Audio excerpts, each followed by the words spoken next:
नमस्कार। 4C supreme law partner के इस नए कानूनी एपिसोड में यूं तो लेकर मैं हाजिर हूं सुप्रीम कोर्ट से एक मुकदमा, लेकिन यह मुकदमा ऐसा है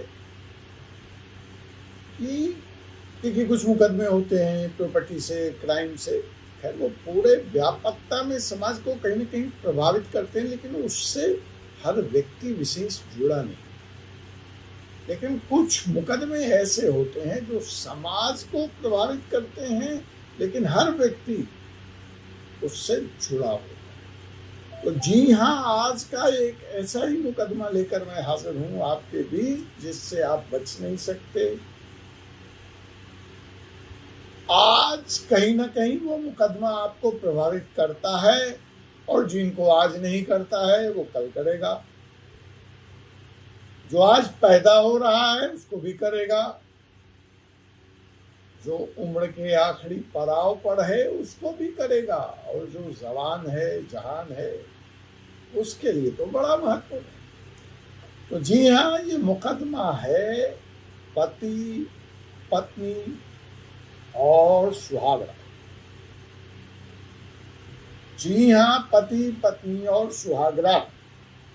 अब कहिए ये कैसा मुकदमा है? मुकदमा ऐसा है कि सुहाग रात के दिन पत्नी ने इजाजत नहीं दी, और आप समझ रहे हैं कि आप शादी हो गई तो आपका तो राइट है, लेकिन पत्नी का मन नहीं है, पत्नी थकी हुई है, पत्नी इजाजत नहीं देती, पत्नी मेडिकली फिट नहीं है, और आपने उसके साथ पति और पत्नी वाला संबंध बनाया।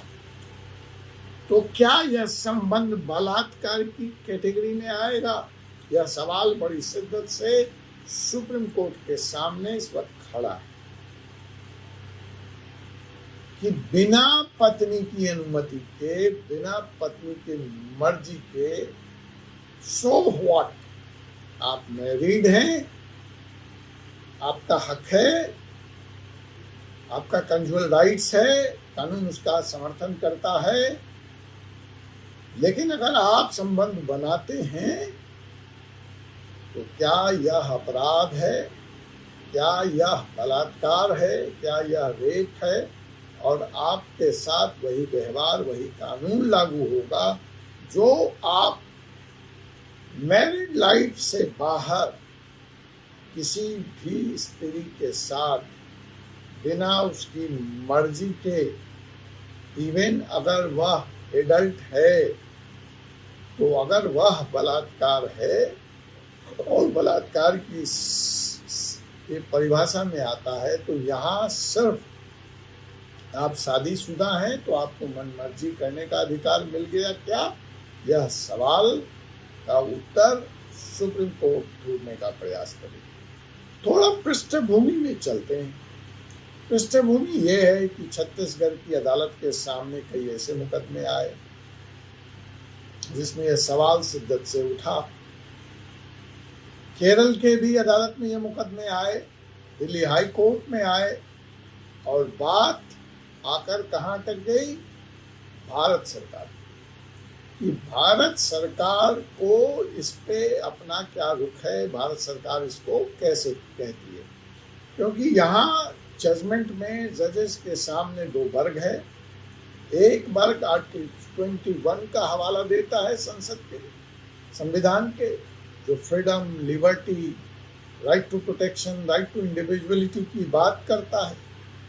तो क्या महज महिला की शादी हो गई तो उसके ऊपर आर्टिकल 21 नहीं लागू होगा? उसकी मर्जी नहीं है, उसका शरीर, उसकी बॉडी नहीं है, उसकी इच्छा नहीं है, क्या वह गुलाम हो गई? क्या यह उसी मानसिकता का परिचायक नहीं है जहां स्त्रियां सभ्य समाज के आने से पहले जैसे गाय, भैंस, भेड़, बकरी, गाड़ी, घोड़ा, मकान, दुकान, संपत्ति थी, तो क्या आज महिला भी पुरुष की संपत्ति है?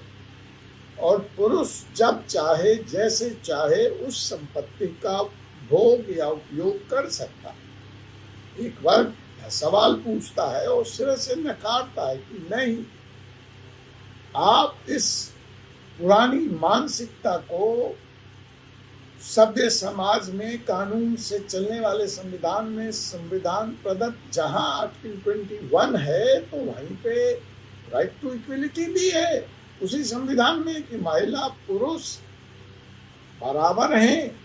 तो यह बराबरी का अधिकार शादी होते स्त्री का क्यों छीन लिया जाता है, या उससे क्यों उसको विमुख कर दिया जाता है कि तुम शादी हो गई मतलब तुम पति की गुलाम हो, तुम बच्चे पैदा करने की मशीन हो।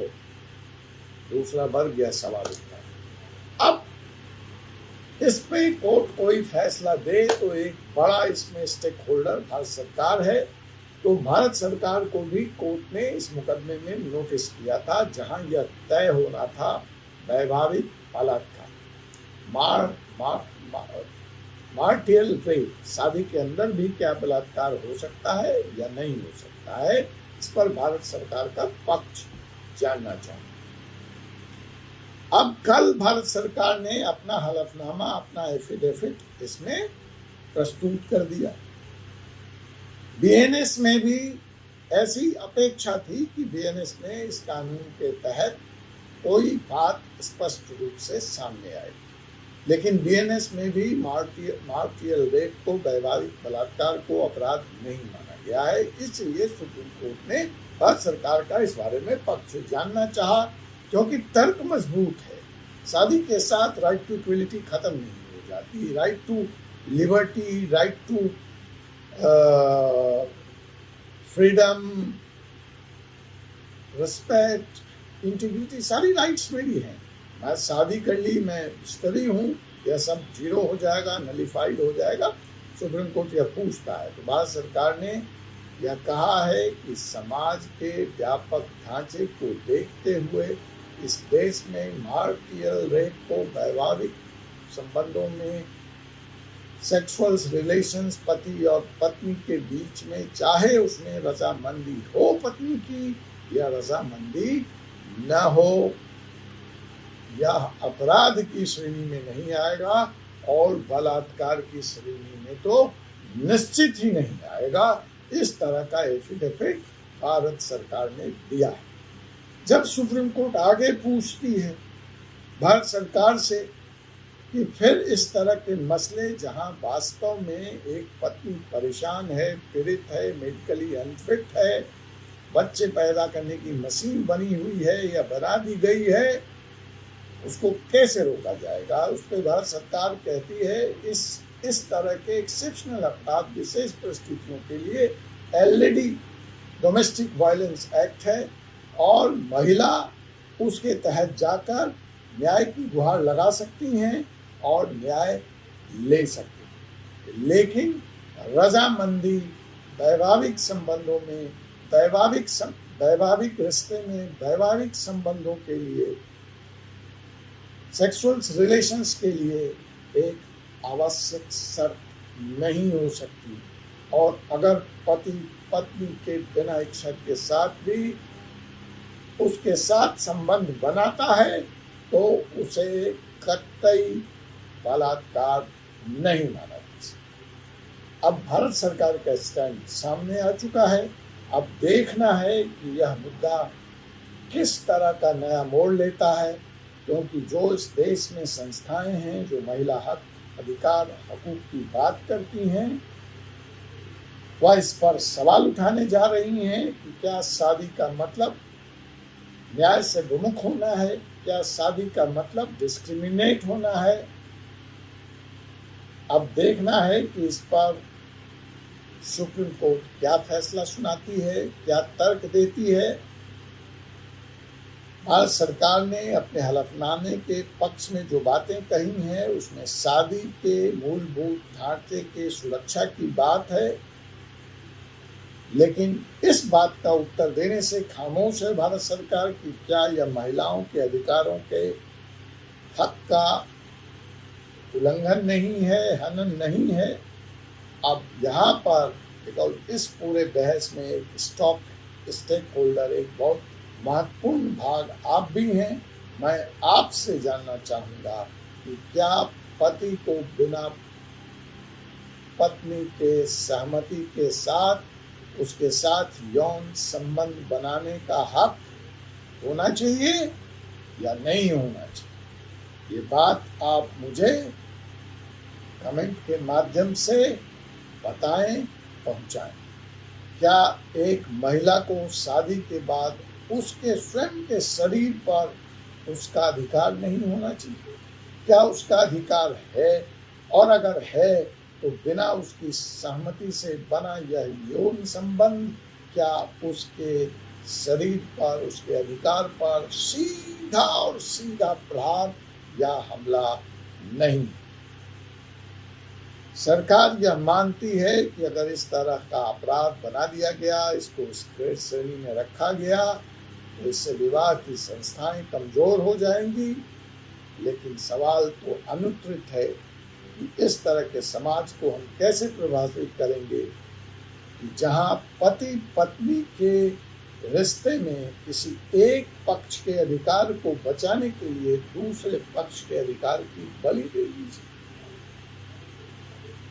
वहां पे वो पंक्ति याद आती है जयशंकर प्रसाद की, नारी तुम केवल श्रद्धा हो, क्यों स्रोत सी बहा करो इस अवनी और अंबर तल में।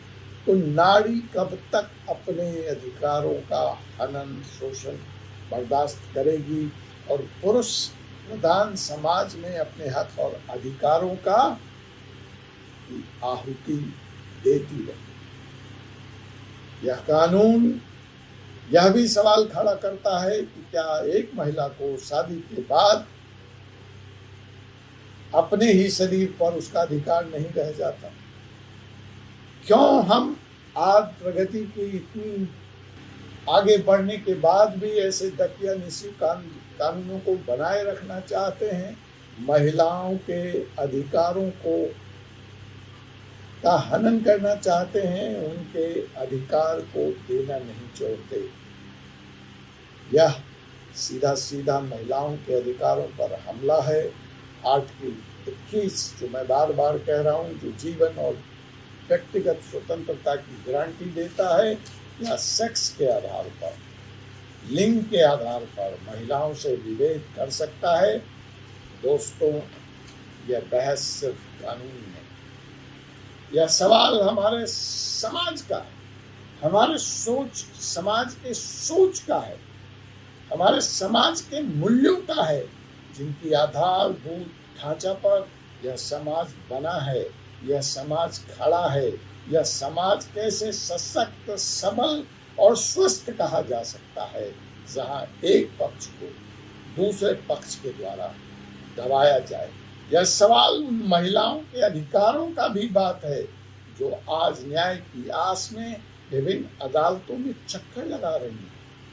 अगर पति पत्नी का रिश्ता प्यार और समझदारी पे आधारित है, कानून यह बात करता है, तो वैवाहिक संबंध, यौन संबंध में आते हुए वह प्यार और समझदारी कहाँ चली जाती है? उसकी तिलांजलि क्यों? अगर यह संबंध प्यार और समझदारी का है, इसमें डोमेस्टिक वायलेंस, दहेज का स्थान नहीं है, तो यह फिर जबरदस्ती कहाँ से इसमें जगह बना लेती है और उसका स्थान आ जाता है? मैं आपसे जानना चाहूँगा।